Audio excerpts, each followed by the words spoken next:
ఎక్కడున్నావురా అన్నయ్య? బిజీగా ఉన్నా చెప్పు. 2 minutes అన్నయ్య, చెప్పు ఎక్కడున్నావు? ఇక్కడే ఉన్నా చెప్పు.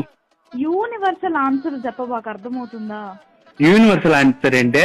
అదే అమ్మలు బయటకు వెళ్తున్నప్పుడు ఎక్కడికి వెళ్తున్నావురా అని అడిగితే ఇక్కడికి వెళ్తున్నా, ఇప్పుడే వచ్చేస్తా అని చెప్తారు కదా, అవే వద్దు అంటున్నా. అబ్బా ఏంది, నేను అసలు ఫ్రెండ్స్ తోటి బయటకు వచ్చా. ఏ ఫ్రెండ్స్? ఆ క్వశ్చన్ అంటే ఏ ఫ్రెండ్స్ అని. అదే అన్నయ్య, బాయ్సా లేదా గర్ల్సా అని.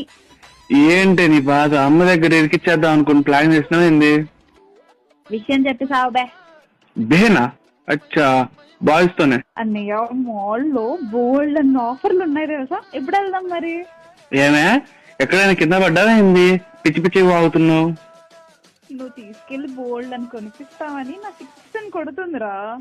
ఛాన్సే లేదు, రూపాయి లేదు అకౌంట్ లో.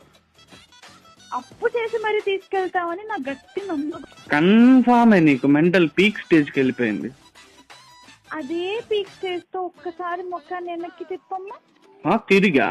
అమ్మాయిరా అన్నయ్య, నీ పక్కన ఎవరా అమ్మాయి అందేంటి? అబ్బాయిస్ తో వెళ్ళానన్నా. అమ్మని అమ్మ, నువ్వు ఇక్కడేం చేస్తున్నావే? చదువుకోవాలి కదా. వద్దొద్దు, ఈ కథలే వద్దు. డాడీకి దొరికినా బెటరే, పోయి పోయి నీకు దొరికి సచ్చా. ఏంటి? చెల్లెమ్మే ప్రత్యక్ష దైవం. Good boy. ఆ అమ్మాయిని డ్రాప్ చేసి రారా త్వరగా, షాపింగ్ వెళ్దాం. టైం పడుతుంది. పర్లేదండి, నేను వెయిట్ చేస్తాగా. అమ్మా అర్థం కాలే. వస్తా, ఫోన్ పెట్టి.